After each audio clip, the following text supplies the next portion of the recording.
여러분 행복하세요. 샬롬입니다. 하나님의 평화가 여러분과 함께하기를 소망합니다. 사람들이란 복이라는 단어를 참 좋아합니다.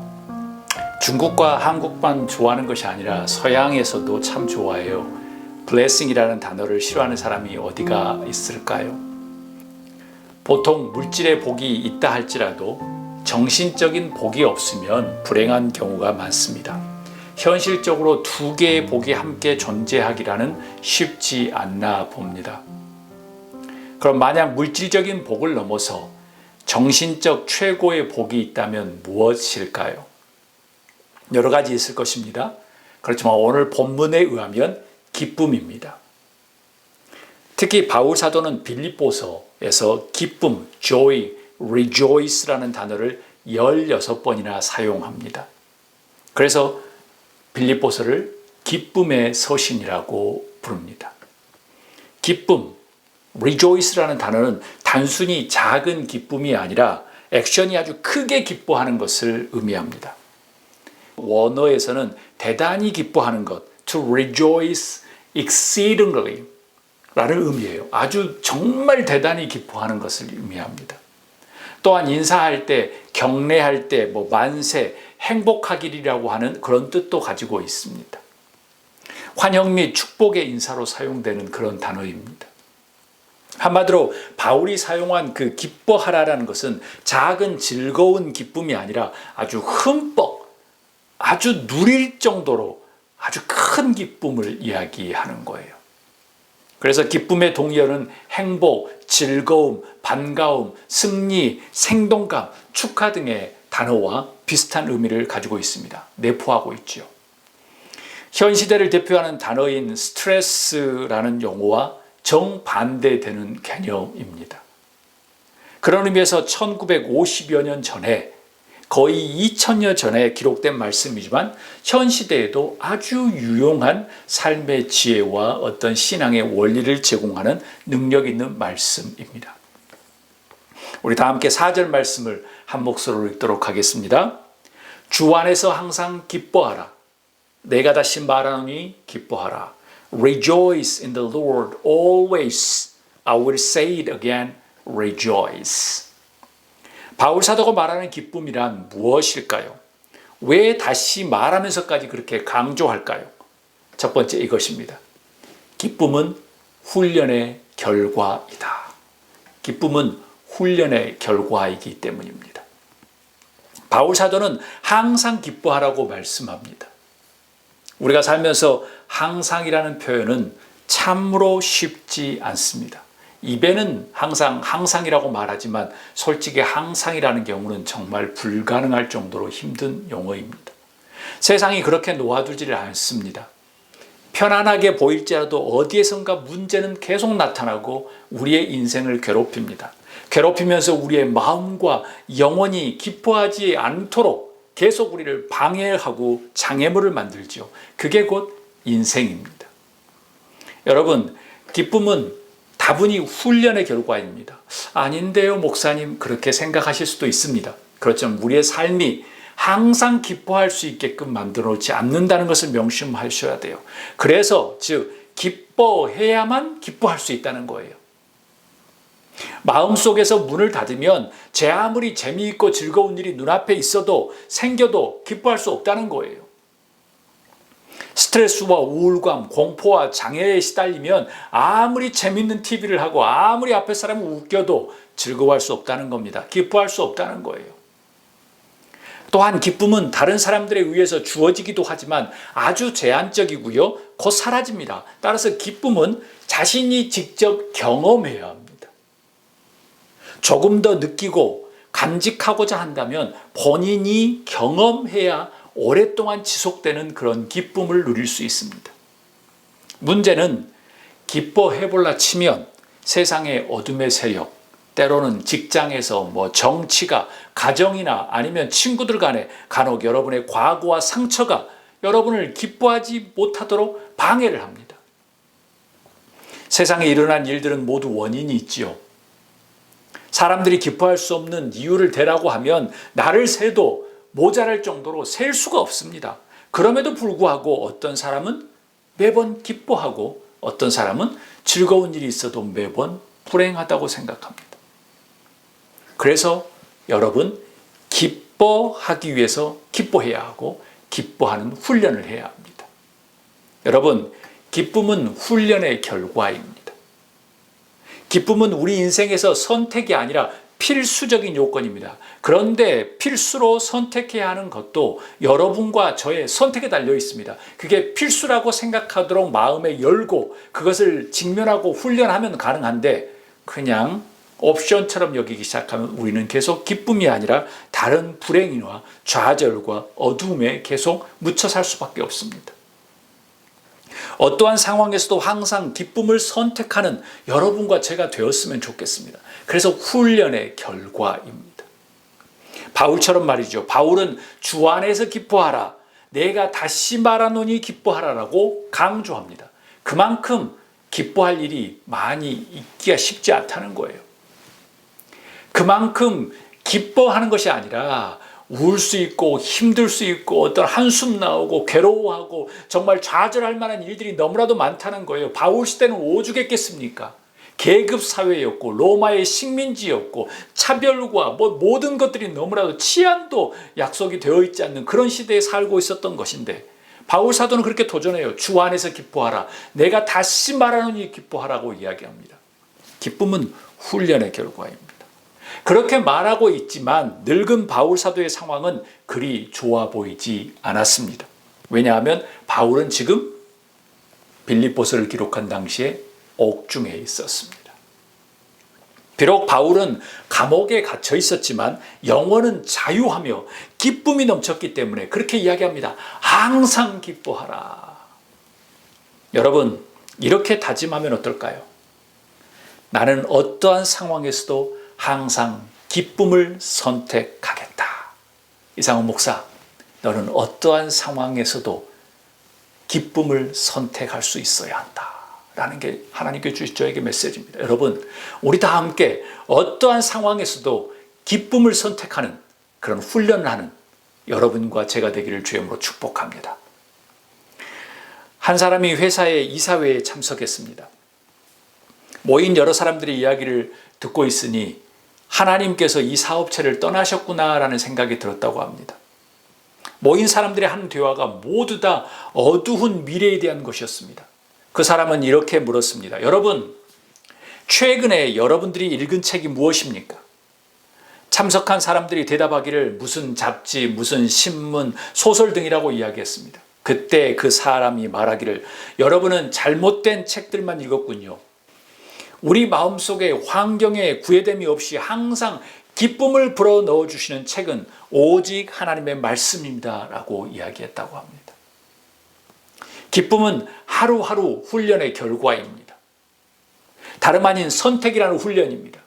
어떤 것을 통해서 선택할지는 사람마다 다양하지만 기쁨을 선택할 것인가, 아니면 우리의 삶 속에서 그냥 어둠을 선택할 것인가, 그것은 우리에게 주어져 있습니다.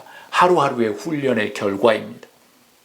어둠과 밝음, 미움과 너그러움, 용납과 차별, 이해와 반대 등에서 점철된 우리의 날마다의 삶 속에서 우리는 기쁨을 선택한다고 하는 훈련, 그 훈련을 통해서 나타나는 결과입니다. 항상 기뻐하겠다 선택하며 다짐하는 저와 여러분이 되셨으면 좋겠습니다. 잠언 17장 22절 우리 한 목소리 읽을까요? 마음의 즐거움은 양약이라도 심령의 근심은 뼈를 마르게 하느니라. 아멘. 정말 너무나도 정확한 이야기입니다. 현 시대의 병의 원인을 진단하다 보면 조금 애매하고 보이지 않으면 다 스트레스라고 이야기합니다. 오늘날 수많은 사람들이 심장병, 고혈압, 당뇨병 등 온갖 성인병을 앓고 스트레스로 인한 각종 질병과 암에 시달리고 있습니다. 그런데 이러한 대부분의 병들은 기쁨이 없고 행복함이 없고 과로와 스트레스 속에 시달리는 사람들에게서 많이 나타납니다. 바로 이러한 모든 질병의 궁극적인 치유약이 무엇일까요? 행복한 삶이겠죠. 그것은 기쁨이 넘치는 삶입니다. 기쁨이 조금씩 쌓여서 행복함을 느끼게 되는 겁니다. 그러므로 우리는 염려와 근심이 생길 때마다 다른 세상에 로또를 사는 것 중요하겠죠. 운동을 하는 것 중요하겠죠. 그런데 우리를 창조하시고 우리를 위해서 말할 수 없는 탄식을 위해서 기도하시고 우리를 위로하시고 우리를 회복시켜 주시는 그 성령님께, 하나님께 나아가서 우리를 다 내려놓고 기도하는 거예요. 그분께서 우리를 위로하시고 심령에 편안함을 주시고 기쁨으로 충만하게 해 주시기 때문입니다. 이것이 바로 삶의 활력을 얻는 길이요 최고의 건강 비결입니다. 우리 다 함께 5절 말씀을 읽도록 하겠습니다. 너희 관용을 모든 사람에게 알게 하라. 주께서 가까우시니라. 아멘. Let your gentleness be evident to all. The Lord is near. 그럼 크리스찬들에게 기쁨은 어떤 것일까요? 기쁨은 어떤 영향력을 가지고 있나요? 우리 다 한 목소리 읽어볼까요? 기쁨의 인사를 하는 사람이 되라. 여러분, 기쁨의 인사를 하는 사람이 되십시오. 기쁨의 전령이 되라는 거예요. 서두에서 언급했듯이 기쁨, rejoice라는 단어는 대단히 기뻐하는 것이라고 이야기했습니다. To rejoice exceedingly, 아주 넘치도록 기뻐하는 것이라고 말했어요. 인사할 때, 격려할 때, 격려 구호처럼 사용된다고 이야기합니다. 한마디로 이거예요. 만세, 행복하기를 라는 겁니다. 이 표현은 환영과 축복할 때 사용되는 것이라고 말합니다. 여러분, 바울 사도는 빌립보서를 기록할 때 즐겁고 행복하고 안락한 상황이 아니었다고 말씀드렸습니다. 좌절과 절망의 시기였어요. 같은 옥중서신인 빌레몬서를 기록할 때 바울이 이렇게 말합니다. 도리어 사랑으로서 간구하노라. 나이 많은 나 바울은 지금 또 예수 그리스도를 위하여 갇힌 자 되어라고 표현합니다. 이때 나이가 많다는 표현은 헬라어로 프레스뷰테스라는 단어예요. 당시 60세 전후의 나이에 사용되는 용어입니다. 따라서 빌립보서는 얼추 바울의 나이가 60세 전후였습니다. 로마에서 마지막 꿈을 서바냐, 스페인에 가서 복음을 전하기 위해서 펼치기 위해서 지금 감옥에서 있는 거예요. 복음의 비전을 다시 회복하고 있는 시기예요. 다른 사람들이 보기에는 나 이게 다 들었어. 이제 감옥에 있어. 포기해야 돼. 좌절이지만 이 사람은 지금 바울 사도는 다시 희망을 꿈꾸고 있는 것입니다.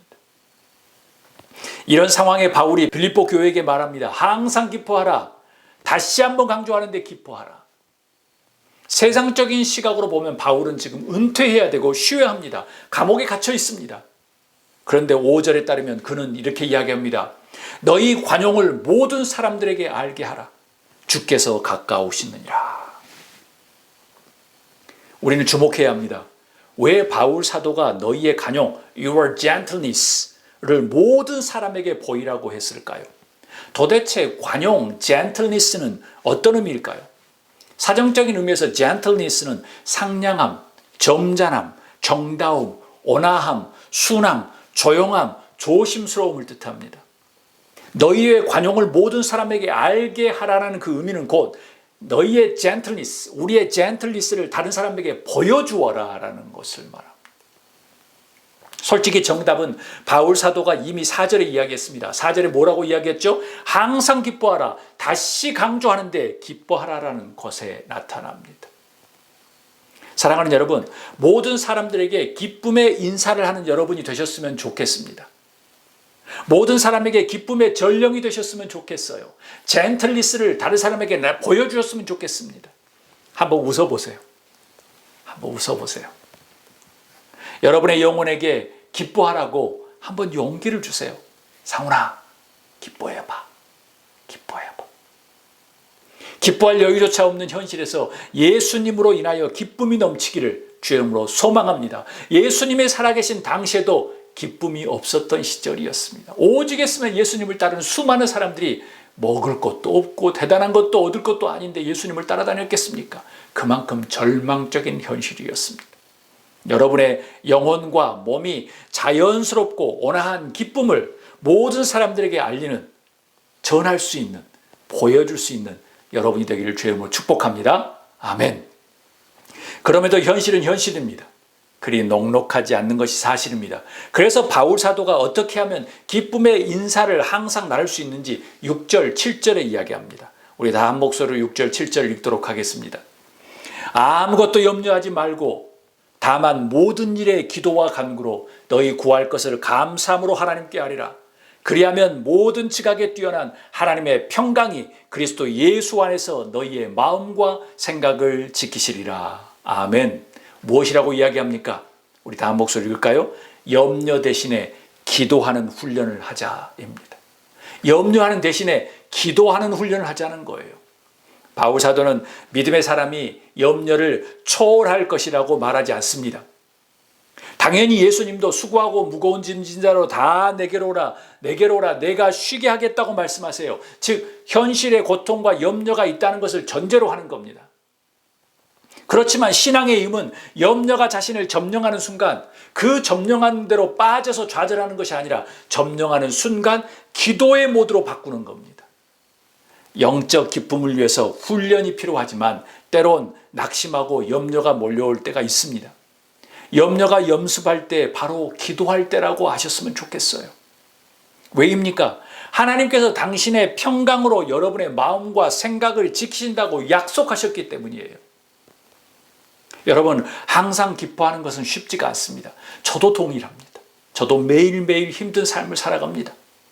그래서 선택의 훈련이 필요하겠지요. 기쁨의 인사를 나누는 기쁨의 전령이 되었으면 좋겠습니다. 우리가 그것을 선택하고 염려하는 대신에 기도를 선택하고 기도의 훈련을 하기 시작하면 우리의 삶에 기쁨이 먹구름이 다 지나가고 아주 아름다운 뭉게구름, 기쁨의 뭉게구름이 우리를 점령하게 될 겁니다. 염려 속에 사는 것, 그것이 일상이지만 이제는 염려가 나오려고 하면 기도하는 훈련을 하셨으면 좋겠습니다. 말씀 마칩니다. 시편 기자 시편 51편 12절에 보면 다윗은 이렇게 고백합니다. 주의 구원의 즐거움을 내게 회복시키시고 자원하는 심령을 주사 나를 붙드소서. Restore to me the joy of your salvation and grant me a willing spirit to sustain me. 하나님의 마음에 합한 사람이었던 다윗도 이렇게 말해요. 주님, 즐거움을 회복시키시고 자원하는 마음을 주셔서 나를 붙들어 주세요. 얼마나 현실이 힘들고 어려웠으면 바울조차도 이런 기도를 드렸을까요? 어느 날 우리가 많이 알고 있는 스펄전 목사님은 이렇게 울고 있었다고 합니다. 아내가 왜 우느냐고 물었습니다. 스펄전 목사님이 눈물을 멈추고 말했습니다. 내가 지금 울고 있는 이유는 오늘 내가 십자가를 생각해도 아무런 감동이 없다는 거예요. 이 사실이 너무나도 가슴이 아파요. 나에게 십자가의 감격과 기쁨이 없고 이제는 메말라 있는데 어떻게 다른 사람에게 십자가를 바라보라고 말할 수 있겠어요?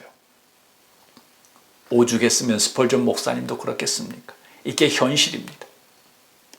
어려움, 고난, 어둠을 이용해서 우리가 기뻐하는 삶, 기도하는 삶에서 멀어지게 하는 거예요. 그리고 나중에는 버리게 합니다. 여러분, 기쁨은 훈련의 결과입니다. 기쁨의 훈련을 하십시오. 기쁨의 인사를 하는 사람이 되셨으면 좋겠습니다. 염려 대신에 기도하는 훈련을 하는 여러분과 제가 되어지기를 소망합니다. 우리의 gentleness, 우리의 기쁨을 다른 사람에게 전달할 수 있는 아름다운 그런 능력자들이 되셨으면 좋겠습니다. 예수님을 믿는 신앙을 통해서 여러분 안에 기쁨과 행복이 가득 차기를 주의 이름으로 축복합니다. 기쁨은 훈련의 결과입니다. 그리고 우리의 젠틀니스를 다른 사람에게 아름답게 보여줄 수 있는 그런 신앙의 제자들이 되기를 주의 이름으로 축복합니다. 아멘.